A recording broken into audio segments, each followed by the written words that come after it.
اللہ نے وارننگ بھی دے دی۔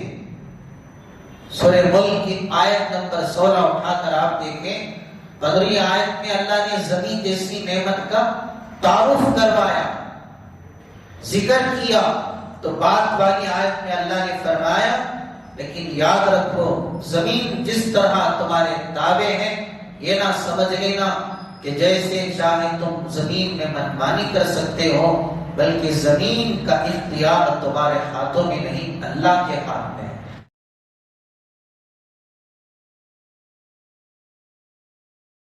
بسم اللہ الرحمن الرحیم للہ ما فی السماوات وما فی الارض للہ ما فی السماوات وما فی الارض للہ ما فی السماوات وما فی الارض وَإِن تُبْدُوا مَا فِي أَنفُسِكُمْ أَوْ تُخْفُوهُ يُحَاسِبْكُم بِهِ اللَّهُ فَيَغْفِرُ لِمَن يَشَاءُ وَيُعَذِّبُ مَن يَشَاءُ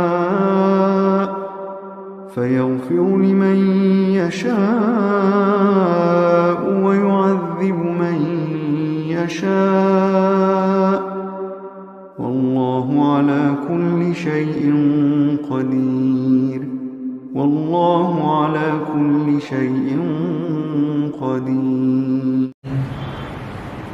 والصلاة والسلام على سيد الأنبياء والمرسلين سيدنا محمد وآله وأصحابه أجمعين۔ قال الله تعالى أعوذ بالله من الشيطان الرجيم بسم الله الرحمن الرحيم يا أيها الناس اتقوا ربكم إن زلزلة الساعة شيء عظيم يوم ترونها تذهل كل مرضعة عما أرضعت وتضع كل ذات حمل حملها وترى الناس سكارى وما هم بسكارى ولكن عذاب الله شديد صدق الله العظيم۔ بزرگان محترم، قابل احترام، سورۃ الحج کی ابتدائی 2 آیتیں اس وقت میں نے آپ کے سامنے تلاوت کرنے کی سعادت حاصل کی ہے۔ یہ آیتیں اس وقت نازل ہوئی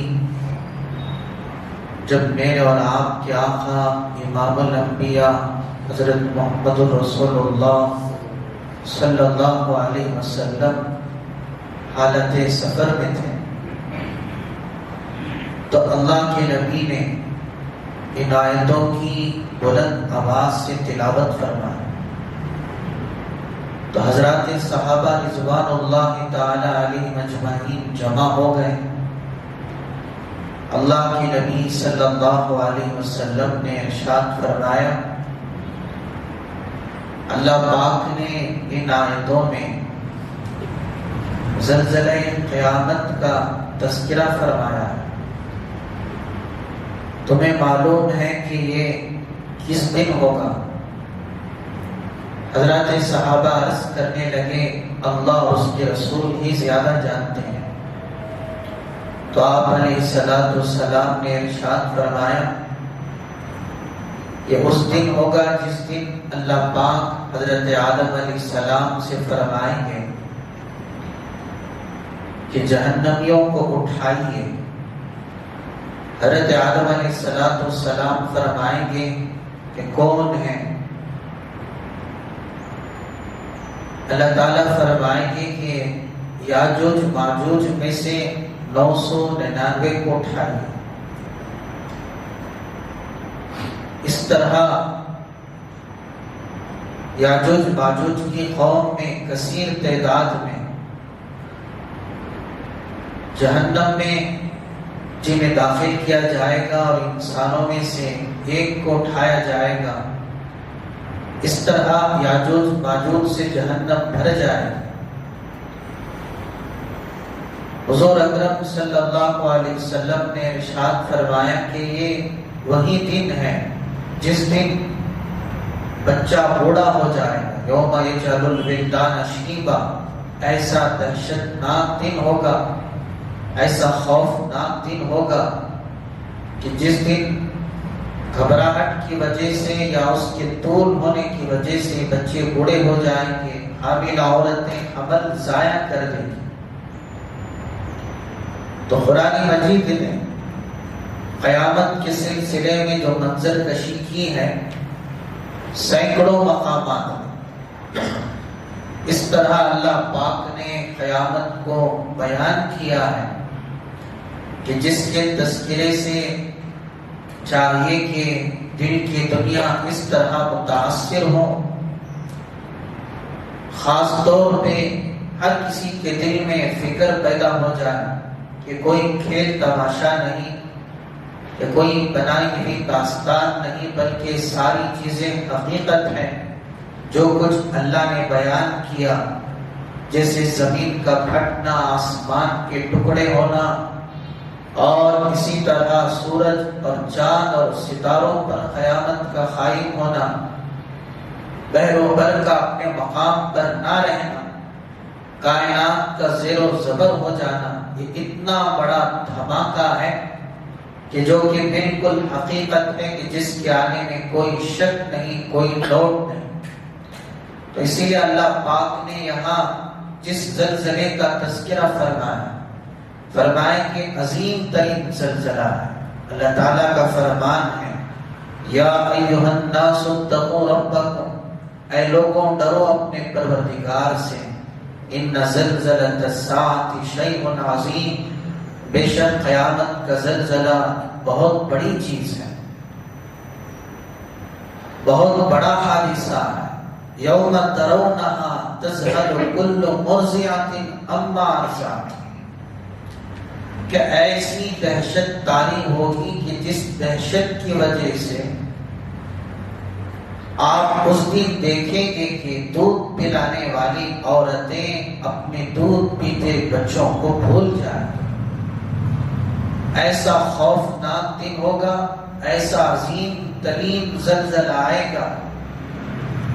رشتوں میں سب سے عظیم ترین رشتہ ماں کا ہوتا ہے، اور ماں کو جو اولاد سے محبت ہوتی ہے اس کی مثال دی جاتی ہے.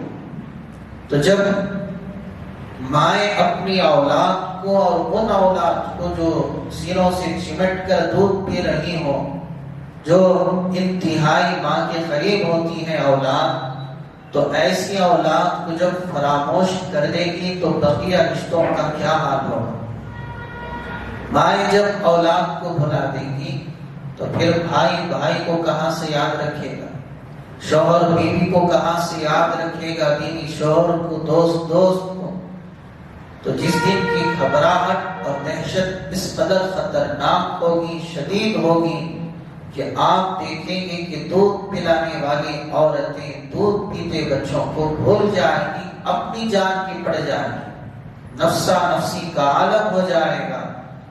اور وَتَضَعُ كُلُّ ذَاتِ حَمْلٍ حَمْلَهَا، اور حاملہ عورتیں اپنے حمل کو ضائع کر دیں گی. جس دن کی دہشت اور جس دن کی گھبراہٹ کی وجہ سے انہیں احساس تک نہیں ہوگا، خوف ایسا طاری ہوگا کہ ان کا حمل ضائع ہو جائے. وَتَرَى النَّاسَ سُكَارَىٰ، اور آپ دیکھیں گے لوگوں کو ایسے آپ کو نظر آئے گا کہ گویا کہ نشے میں مبتلا ہیں. وَمَا هُمْ بِسُكَارَىٰ، جبکہ وہ نشے میں نہیں ہیں. وَلَٰكِنَّ عَذَابَ اللَّهِ شَدِيدٌ، بات در حقیقت یہ ہے کہ اللہ کا عذاب ہی شدید ہے. اللہ کا عذاب ہی اس قدر سخت ہے کہ جس میں لوگ آپ کو مدہوش نظر آ رہے ہیں. تو اللہ پاک نے جس طرح قیامت کے زلزلے کی منظر کشی فرمائی ہے، تو ان آیتوں اور اس جیسی دیگر آیتوں کے ذریعے اللہ پاک نے ڈرایا ہے کہ یہ دن آنے والا ہے، اور اس دن کے آنے میں کوئی شک نہیں، کوئی ڈاؤٹ نہیں. اس سے پہلے اپنے رب سے ڈر جاؤ، اپنے رب سے ڈر جاؤ، اپنے رب سے ڈر جاؤ۔ تو یہاں جس زلزلے کا اللہ نے ذکر فرمایا یہ سب سے بڑا زلزلہ ہے جو کہ قیامت کے دن پیش آنے والا ہے، لیکن اس سے پہلے یعنی قیامت سے پہلے بھی چھوٹے چھوٹے زلزلوں کا تذکرہ قرآن میں بھی ملتا ہے اور احادیث میں بھی بیان فرمایا گیا ہے۔ جس طرح تاریخ شاہد ہے کہ جب سے دنیا بنی ہے اس وقت سے لے کر آج تک مختلف زلزلے آئے ہیں، اور یہ زلزلے کیوں آتے ہیں، وجوہات کیا ہیں، اس کو بھی قرآن نے بھی تفصیل سے بیان کیا اور احادیث میں بھی اس کا ذکر آیا۔ دنیا کا علم جو سائنس علم ہے اس کی تحقیق یہ ہے کہ زمین کی درجہ حرارت جب بڑھ جائے اور ایک پلیٹ دوسرے پلیٹ سے ٹکرا جائے تو پھر اس طرح کی کیفیت پیدا ہوتی ہے، زمین ہلنے لگتی ہے۔ لیکن قرآن مجید اللہ پاک کا یہ سچا کلام ہے کہ جس نے ہمیں پیغام دیا، یہ کوئی حرارت یا کوئی پلیٹ کے ملنے سے یا یہ کہ دنیاوی جو اسباب ہیں اس وجہ سے زلزلے نہیں آتے، بلکہ زلزلوں کا آنا یہ اللہ کی طرف سے ہوتا ہے کہ اللہ پاک نے زمین میں بے شمار رگیں پھیلا رکھی ہیں، ہر ملک سے، ہر علاقے سے، ہر خطے سے ان رگوں کا تعلق ہے، اور زمین کی خدمت میں اللہ پاک نے فرشتوں کو لگا دیا۔ تو جس حصے میں جہاں جب اللہ پاک کی نافرمانی ہوتی ہے، اللہ سے بغاوت ہوتی ہے، تو اس علاقے کے فرشتوں کو اللہ حکم دیتے ہیں کہ اس حصے کے رگ کو کھینچ لو۔ تو جب وہ فرشتہ رگ کو کھینچتا ہے تو وہاں پھر زلزلے آتے ہیں، پھر زمین میں حرکت پیدا ہوتی ہے، پھر تباہی مچ جاتی ہے، جس کو اللہ نے سورہ روم میں بھی بیان فرمایا، ظہر الفساد فی البر والبحر بما کسبت ایدی الناس لیذیقہم بعض الذی عملوا لعلہم یرجعون۔ زمین میں اور سمندروں میں جو بگاڑ پیدا ہوتا ہے لوگوں کے ہاتھوں کے کرتوت کا نتیجہ ہے، اس لیے کہ ان اللہ لا یظلم مثقال ذرہ، اللہ کسی پر بھی ذرہ برابر بھی ظلم نہیں کرتا۔ اللہ نے جب بھی پکڑا ہے لوگوں کے گناہوں کی وجہ سے پکڑا ہے۔ اللہ پاک نے فرمایا فَكُلًّا أَخَذْنَا بِذَنبِهِ سورہ عنکبوت میں کہ ہم نے جس کو بھی پکڑا ہے ان کے گناہوں کی وجہ سے پکڑا ہے۔ بلا وجہ اللہ پکڑ نہیں فرماتے، بلا وجہ اللہ کسی پر نعوذ باللہ ظلم نہیں کرتے، عذاب نہیں دیتے۔ فَكُلًّا أَخَذْنَا بِذَنبِهِ جن پر بھی اللہ کی پکڑ آئی، اللہ کا عذاب آیا، ان کے گناہوں کی وجہ سے آیا۔ وَكُلًّا أَخَذْنَا بِذَنبِهِ فَمِنْهُمْ مَنْ أَرْسَلْنَا عَلَيْهِ حَاصِبًا کہ ہم نے کسی پر ہواؤں کا عذاب بھیجا، وَمِنْهُمْ مَنْ خَسَفْنَا بِهِ الْأَرْضَ اور ہم نے کسی کو ان میں زمین میں دھنسا دیا، وَمِنْهُمْ مَنْ أَخَذَتْهُ الصَّيْحَةُ اور کسی کو چیخ نے پکڑا، وَمِنْهُمْ مَنْ أَغْرَقْنَا اور کسی کو ہم نے دریا میں ڈبو دیا، غرق کر دیا۔ وَمَا كَانَ اللَّهُ لِيَظْلِمَهُمْ اللہ نے فرما کر پیغام دیا اللہ نے ان پر ظلم نہیں کیا ہے۔ وَمَا كَانَ اللَّهُ اللہ کسی پر ظلم کرنے والے نہیں ہیں۔ وَمَا ظَلَمُونَا وَلَكِنْ كَانُوا أَنفُسَهُمْ يَظْلِمُونَ بلکہ خود انہوں نے اپنی جانوں پر ظلم کیا اور گناہوں کی وجہ سے عذاب کے مستحق ہو گئے۔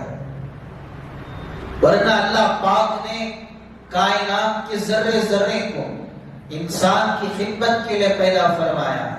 آسمان جیسی بڑی مخلوق اور زمین جیسی مخلوق اور سورج اور چاند، اللہ الذی خلق السماوات والارض وانزل من السماء ماء وہی اللہ ہے جس نے تمہارے لیے آسمان کو پیدا کیا، زمین کو پیدا کیا، آسمان سے بارش برسایا، تمہارے لیے روزی کا انتظام کیا، وسخر لکم الشمس والقمر تمہاری خدمت کے لیے سورج کو مسخر کیا، چاند کو مسخر کیا، وسخر لکم البحر سمندروں کو مسخر کیا.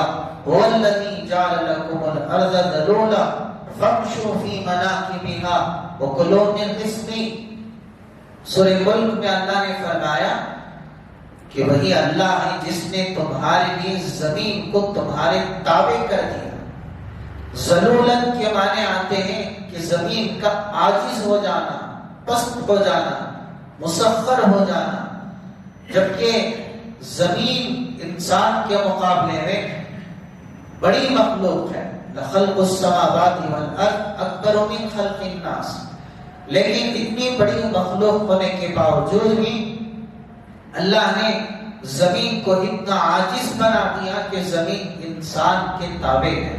انسان جیسے چاہے زمین سے فائدہ اٹھا سکتا ہے، چل سکتا ہے، گھوم سکتا ہے، دوڑ سکتا ہے، بیٹھ سکتا ہے، لیٹ سکتا ہے، عمارتیں بنا سکتا ہے، اور جو چاہے زمین کے ذریعے اپنی ضرورتوں کو پوری کر سکتا ہے. تو اس طرح اللہ نے زمین کو انسان کے تابع کر دیا. فرمایا فَامْشُوا فِي مَنَاكِبِهَا کہ تم اس کے کندھوں پر چلو پھرو گھومو رہو. اس طرح اللہ نے زمین میں صلاحیتیں رکھ دی. وَكُلُوا مِن رِزْقِهِ اور اس میں سے اللہ نے تمہارے لیے روزی کا انتظام کر دیا. روزی بھی کھاؤ. وَإِلَيْهِ النُّشُورُ لیکن یاد رکھو کہ اسی کی طرف تم کو لوٹ کر جانا ہے. لیکن اس کی بعد والی آیت میں اللہ نے وارننگ بھی دے دی. سورہ ملک کی آیت نمبر 16 اٹھا کر آپ دیکھیں. 15 آیت میں اللہ نے زمین جیسی نعمت کا تعارف کروایا، ذکر کیا. تو بعد والی آیت میں اللہ نے فرمایا لیکن یاد رکھو زمین جس طرح تمہارے تابع ہے، یہ نہ سمجھ لینا کہ جیسے چاہے تم زمین میں منمانی کر سکتے ہو، بلکہ زمین کا اختیار تمہارے ہاتھوں میں نہیں، اللہ کے ہاتھ میں. اس لیے اللہ نے فرمایا أَأَمِنْتُمْ مَنْ فِي السَّمَاءِ أَنْ يَخْسِفَ بِكُمُ الْأَرْضَ فَإِذَا هِيَ تَمُورُ. میرے بندو، کیا تم اس بات سے بے خوف ہو چکے ہو، نڈر ہو گئے ہو کہ آسمان والا تمہیں زمین میں نہیں دھنسا سکتا، بلکہ اگر وہ چاہے جس طرح تمہاری زندگی زمین پر گزر رہی ہے، آن کی آن میں تمہیں اس زمین میں پہنچا سکتا ہے. جب اگر اللہ زمین کو حکم دے دیں فَإِذَا هِيَ تَمُورُ تو زمین لرزنے لگے. پھر آگے اللہ نے فرمایا اب أَمِنْتُمْ مَنْ فِي السَّمَاءِ أَن يُرْسِلَ عَلَيْكُمْ حَاصِبًا کیا تم اس بات سے نڈر ہو گئے، بے خوف ہو گئے ہو آسمان والا تم پر پتھروں کی بارش برسائے. تو اللہ نے جہاں اپنی نعمتوں کا ذکر فرمایا کہ آسمان تمہارے لیے نعمت ہے، زمین نعمت ہے، لیکن اسی وقت تم اس سے فائدہ اٹھا سکتے ہو جبکہ اللہ کے احکامات کے مطابق تمہاری زندگی گزر رہی ہو. اور جب تمہارے اعمال بگڑ جائیں، افعال بگڑ جائیں، بغاوت پر اتر آؤ، تو پھر جو چیزیں ہم نے تمہاری خدمت کے لیے پیدا کی ہیں یہی چیزیں تمہارے لیے عذاب بن جاتی ہیں.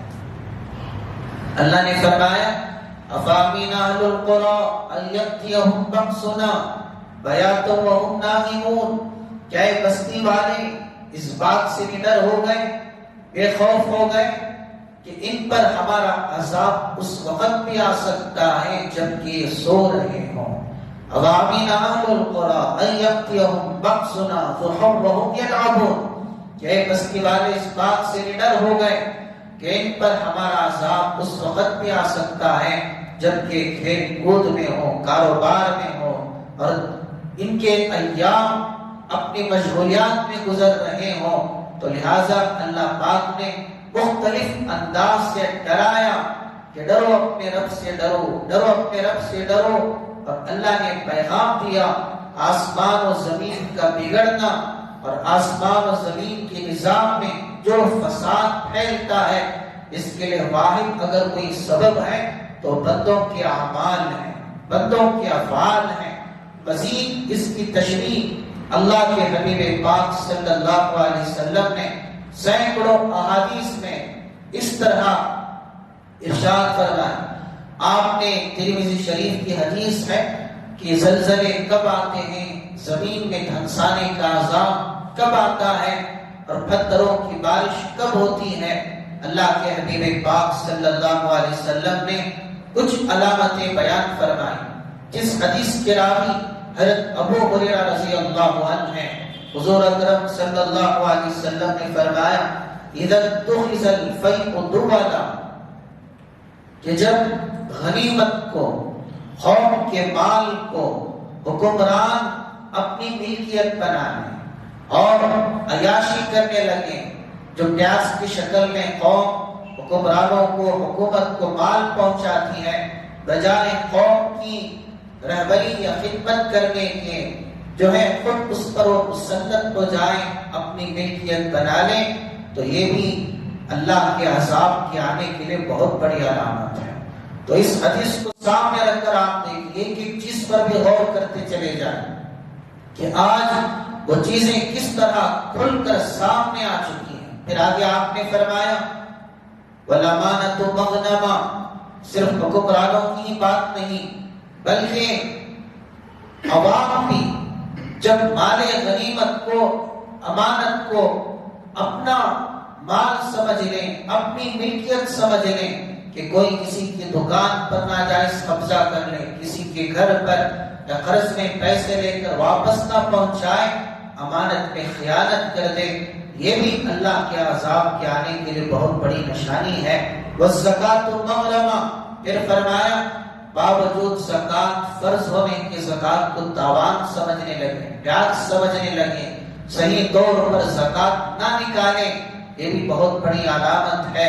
فرمایا وَأَطَاعَ الرَّجُلُ امْرَأَتَهُ وَعَقَّ أُمَّهُ، اللہ کے عذاب کے آنے کے لیے ایک علامت یہ بھی ہے کہ آدمی بیوی کا غلام ہو جائے، ماں کا نافرمان ہو جائے، بیوی کی ہر خواہش پوری کرے لیکن ماں کو پوچھ کر تک نہ دیکھے، اور وَأَدْنَىٰ صَدِيقَهُ وَأَقْصَىٰ أَبَاهُ، اللہ کے عذاب کے آنے کے لیے ایک بڑی علامت یہ بھی ہے کہ دوستوں کو قریب کر لے، باپ کو دور کر دے۔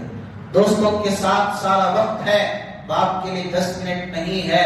اور فرمایا اللہ کے حبیب پاک صلی اللہ علیہ وسلم نے وَظَهَرَتِ الْأَصْوَاتُ فِي الْمَسَاجِدِ، اللہ کے عذاب کے آنے کے لیے بھی بڑی علامت ہے کہ مسجدوں میں چیخ و پکار ہونے لگے، مسجدوں میں منمانی ہونے لگے، اختلافات ہونے لگے، جھگڑے ہونے لگے، حکمرانی ہونے لگے، تو یہ بھی اللہ کے عذاب کے آنے کے لیے بہت بڑی علامت ہے۔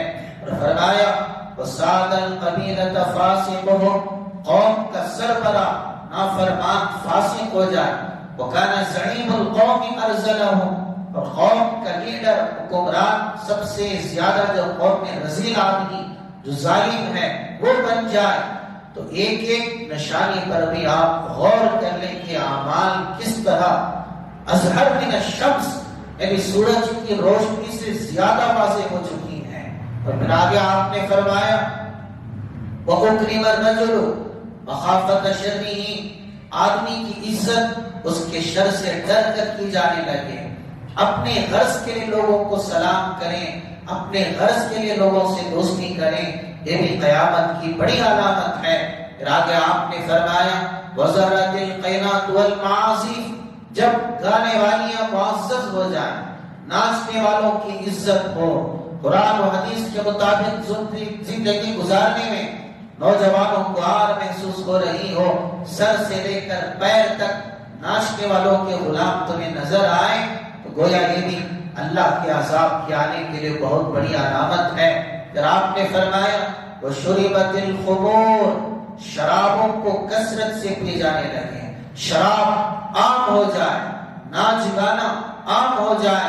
پھر فرمایا وَلَعَنَ آخِرُ هَٰذِهِ الْأُمَّةِ أَوَّلَهَا، بعد میں آنے والے پچھلے لوگوں کو لعن طعن کرنے لگے۔ جب یہ اعمال وجود میں آ جائیں، اللہ کی نبی نے فرمایا فَلْيَرْتَقِبْ عِنْدَ ذَلِكَ رِيحًا حَمْرًا، تو اس وقت انتظار کرنا چاہیے کہ سرخ آندھیاں آنے والی ہیں، وَزَلْزَلَةً، اور زلزلے آنے والے ہیں، وَخَسْفًا، زمین میں دھنسانے کے عذاب آنے والے ہیں، وَمَسْخًا، چہروں کے بدلنے کے عذاب آنے والے ہیں، وَقَذْفًا، پتھروں کی بارش ہونے والی ہے۔ اور فرمایا ایسے ہی تتابو کبارن کا نظامی بارن قطع سلکو، ایسے ہی جیسے کہ کسی تسبیح کا دھاگا ٹوٹ جائے اور اس کے دانے پے کر کے جس طرح مسلسل زمین پر گرتے ہیں، تو ایسے ہی ایک کے پیچھے ایک اللہ کی پکڑ آئے گی، کبھی زلزلے، کبھی طوفان، کبھی ہوائیں، کبھی بیماریاں۔ تو لہٰذا اس حدیث اور ان جیسی احادیث سے یہ پیغام کیا جا رہا ہے، اللہ کے عذاب کا آنا یہ کوئی زمین کی خرابی کی وجہ سے نہیں بلکہ لوگوں کے اعمال کے سبب ہے۔ اللہ کا عذاب بلا وجہ نہیں آتا، اللہ کا عذاب جب بھی آیا ہے گناہوں کی وجہ سے آیا ہے، نافرمانیوں کی وجہ سے آیا ہے۔ اور ایک حدیث پاک میں حضرت عبداللہ ابن مسعود رضی اللہ عنہ نے فرمایا، ما ظہر فی قوم الزنا والربا الا احلوا بانفسهم عذاب اللہ، کہ جس قوم میں زنا عام ہو جائے، سود عام ہو جائے، تو اللہ کا عذاب ان کے لیے حلال ہو جاتا ہے۔ وہ اپنی جانوں پر اللہ کے عذاب کو حلال کر لیتے ہیں۔ آپ دیکھیں، ناچ گانے کی کوئی کمی ہے، زنا کی کوئی کمی ہے، سود کی کوئی کمی ہے؟ ناچ گانا تو اتنا عام ہو گیا کہ حکم دیا گیا تھا کہ کعبۃ اللہ کو اپنا قبلہ بنائیں، لیکن ادھر رخ کریں یا نہ کریں، آج ضرور اسکرین کی طرف رخ ضرور کریں گے۔ صبح شام لیل و نہار 24 گھنٹے یا تو موبائل کی اسکرین کی طرف یا ٹی وی کی اسکرین کی طرف 24 گھنٹے اس طرح ناچ گانا اور ناچ گانے کی محفلیں موسم ہیں، تو پھر اللہ کی پکڑ نہیں آئے گی تو اور کیا ہوگا؟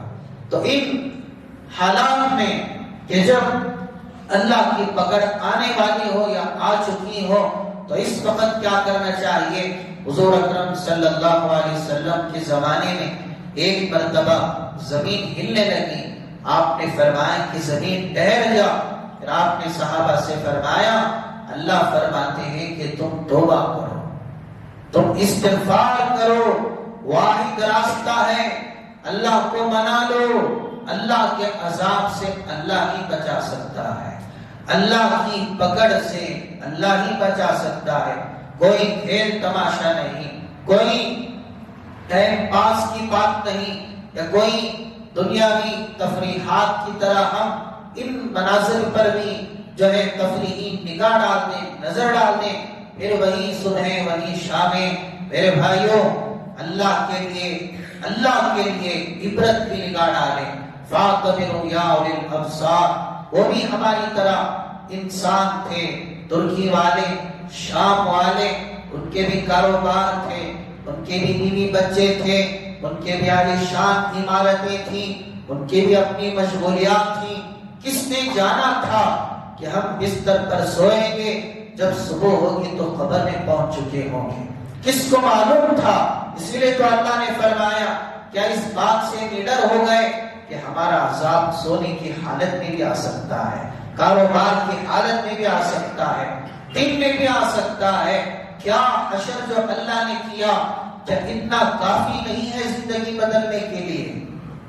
اس سے بڑھ کر بھی اور کچھ دیکھنا باقی ہے کہ معصوم بچوں کا کیا قصور تھا، کہ بچے باپ کہاں ہے معلوم نہیں، ماں کہاں ہے معلوم نہیں، اور کچھ بچوں کو قدرتی طور پر جو اللہ نے بچایا کہ معصوم بچی اپنے بھائی کے سر پر ہاتھ رکھ کر کس طرح اس کی حفاظت کر رہی تھی، اور اسی طرح جو معصوم بچے زندہ نکالے گئے، کیا ان کی آنکھوں سے نکلنے والے آنسوں کے قطرے کیا ہماری دل کی دنیا بدلنے کے لیے کافی نہیں ہے؟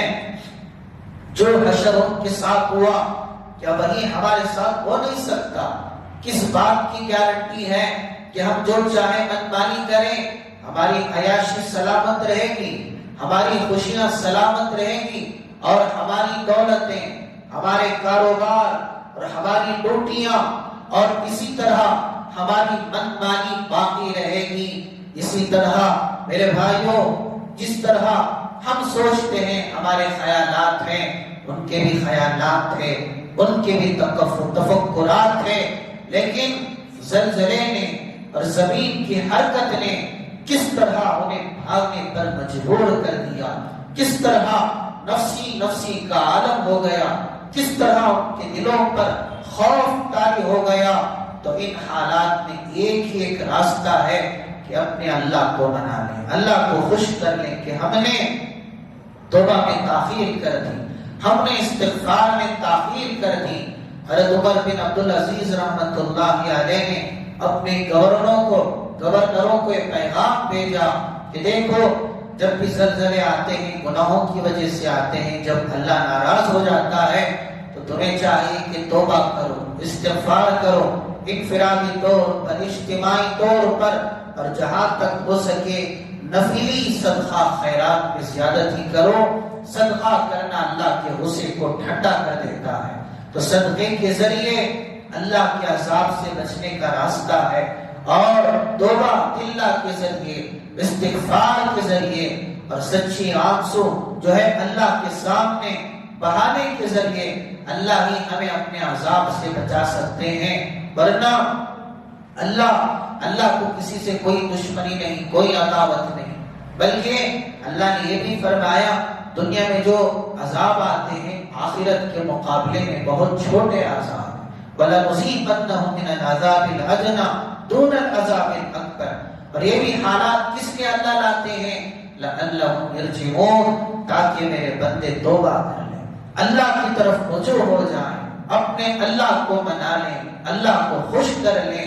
دیکھیں، کوئی ناز نہ کرے اپنی طاقت پر، اپنی دولت پر، اپنے غرور پر۔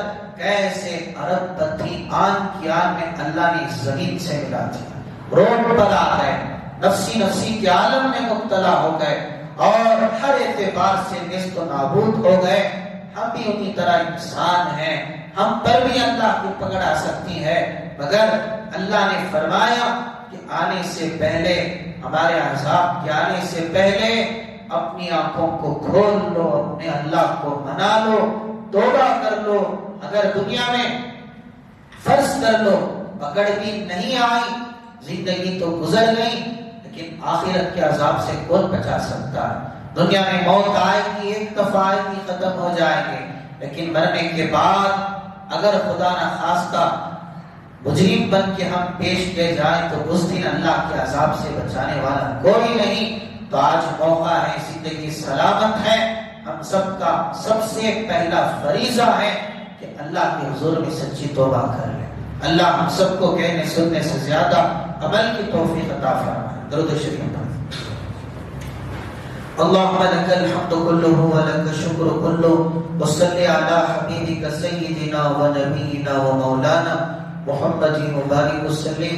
ربنا آتنا في الدنيا حسنة وفي الآخرة حسنة وقنا عذاب النار۔ اللهم إنا نسألك العفو والعافية في الدنيا والآخرة۔ اے اللہ، ہم سب کے گناہوں کو معاف فرما، ہم سب کے خطاؤں کو درگزر فرما۔ اے اللہ، تیرا ہی کھاتے ہیں، تیرا ہی پیتے ہیں، تیری ہی بنائی ہوئی زمین پر چلتے ہیں اور تیری ہی نافرمانی کرتے ہیں۔ یا اللہ، ہمارا ایک ایک گناہ بھی ہمیں تباہ کرنے کے لیے کافی ہے۔ اگر پھر بھی گناہوں کے باوجود ہم زندہ ہیں اور تیرے نعمتوں کو استعمال کر رہے ہیں، محض تیرا کرم ہے میرے مولا، محض تیری مہربانی ہے، تیری محبت ہے کہ تو نے جو اپنے بندوں سے محبت فرمائی، اس محبت کے صدقے میں ہم جی رہے ہیں۔ ورنہ یا اللہ، ہمارے گناہ پتہ نہیں کہ کبھی ہمیں ہلاک کر چکے ہوتے۔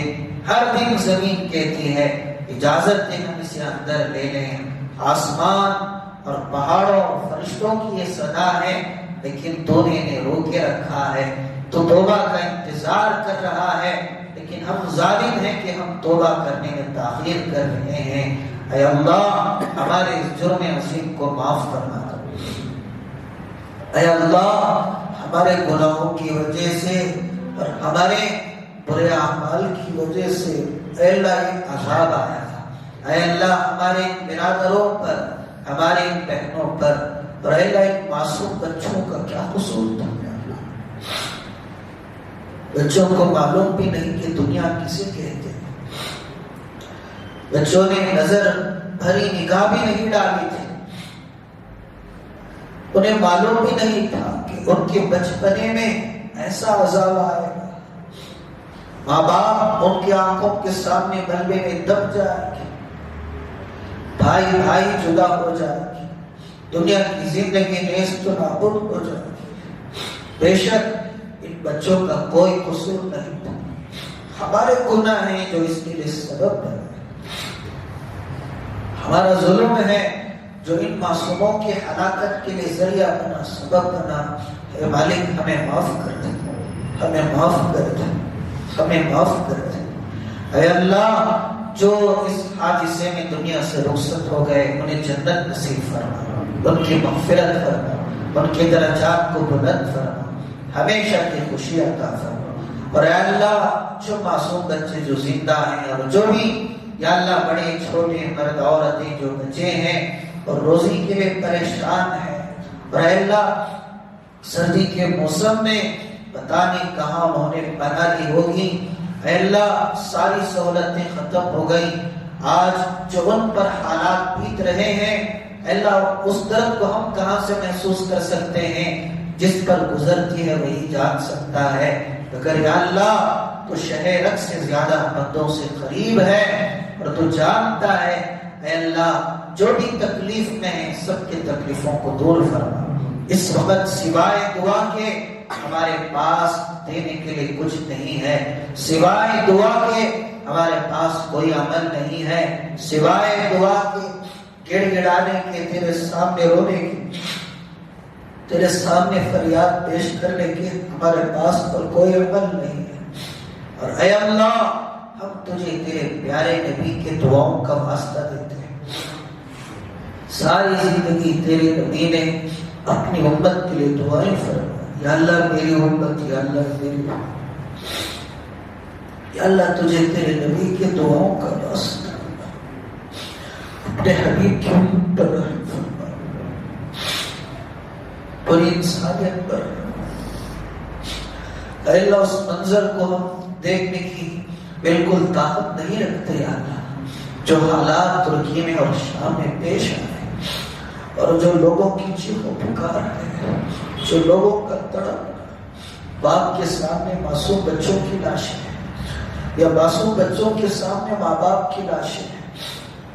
اے اللہ لاشیں اتنی ہیں کہ دفنانے کے لیے جگہ کی قلت ہے، اے اللہ تیری پکڑ سخت ہے، یا اللہ تیرے پکڑ میں آواز نہیں ہوتی، بے شک تیری لاٹھی میں کوئی آواز نہیں، جب پکڑ آتی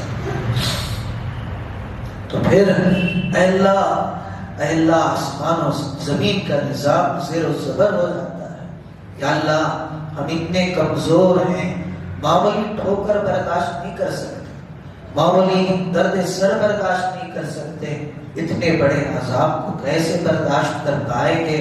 ہم وہی کہیں گے تو تو نے قرآن میں حضرت عیسیٰ علیہ السلام کی دعا کو ذکر فرمایا، ان تعذبهم فإنهم عبادك وَإِن تَغْفِرْ لَهُمْ فَإِنَّكَ أَنْتَ الْعَزِيزُ الْحَكِيمُ۔ یا اللہ اگر تو عذاب دے پھر بھی ہم تیرے ہی بندے ہیں، تجھے حق بنتا ہے کہ ہماری گناہوں کی وجہ سے تو ہمیں سزا دے، ہمیں پکڑے۔ اللہ تیرا ہی ہم پر اختیار چلتا ہے، چاہے تو ہمیں زمین میں دھنسا دے، چاہے پتھروں کی بارش برسا دے، جو چاہے کرے، ہم تیری ملکیت ہیں، تیرے غلام ہیں، تیرے بندے ہیں۔ یا اللہ کوئی تجھ سے پوچھ بھی نہیں سکتا کہ تو نے ایسا کیوں کیا، لیکن یا اللہ وہی آگے فرمایا اگر تو معاف کر دے تو تیرا کچھ نہیں بگڑتا، اگر تو معاف کر دے تو تیرے خزانے میں ذرہ برابر بھی کمی نہیں آتی، تو معاف کرنے پر قدرت بھی رکھتا ہے، تو زبردست ہے، حکمت والا ہے، معاف کرنا تیری شان ہے، تو ہی رحم کر سکتا ہے، تو ہی رحمان ہے، اگر تو رحم نہ کرے تو پھر اور کون ہے جو ہم پر رحم فرمائے؟ یا اللہ سب کو معاف کر دے، دونوں جہاں میں اپنے عذاب سے بچے۔ جب دنیا کے ایسے عذابات ہیں تو آخرت کا عذاب کیسا ہوگا، جہنم کا عذاب کیسا؟ اللہ تجھے عذاب دے کے کیا خوشی ہوگی؟ تیرے خزانے میں کون سا اضافہ ہوگا؟ اگر تو معاف کر دے تو پھر بھی تیرا کچھ نہیں بگڑے گا، ہماری بگڑیاں بن جائے گی، ہمارے مسئلے حل ہو جائے۔ تیرے خزانے میں رائے کے دانے تو دانے، یا اللہ سوئی کے ناکے کے برابر نہیں، کوئی کمی نہیں آئے۔ اے اللہ 70 ماؤں سے زیادہ رحم کرنے والے اللہ، ہمیں بتا ہے، حالات ہمیں بتا رہے ہیں تو ہم سے ناراض ہو چکا ہے۔ اے اللہ تو ہم سے خفا ہو چکا ہے، ہمیں معاف کر دے، ہمیں معاف کر دے، ہمیں معاف کر دے، اپنی ناراضگی دور کر دے، ہر قسم کے پکڑ سے بچا۔ اے اللہ ہر عذاب سے بچا، دنیا میں بچا، آخرت میں بھی بچا۔ اے اللہ کبھی بھی اپنی رحمت سے دور نہ فرما، کبھی بھی اپنے در سے دور نہ فرما، کبھی بھی اپنی لعنت کا ہمیں مستحق نہ بنا۔ اے اللہ ترکی اور شام اور آس پاس کے علاقوں میں جہاں لوگ دہشت زدہ ہیں، مصیبت زدہ ہیں، سب پر رحم فرما، کرم فرما، معاف فرما، آنے والے حالات سے حفاظت فرما، آنے والے زلزلوں سے، پریشانیوں سے، عذابات سے حفاظت فرما، جب تک زندگی باقی رہے سلامتی عطا فرما، ایمان اور اسلام پر استقامت نصیب فرما، اپنی رحمت کا سہارا عطا فرما، اپنے نبی کا صدقہ عطا فرما، اور اے اللہ جب آخری وقت آئے تو کلمے والی موت نصیب فرما، ہماری دعاؤں کو محض اپنے فضل و کرم سے حضرت رسول اللہ صلی اللہ علیہ وسلم کے صدقے طفیل میں قبول فرما۔ سبحان ربک رب العزت عما یصفون وسلام علی المرسلین والحمد للہ۔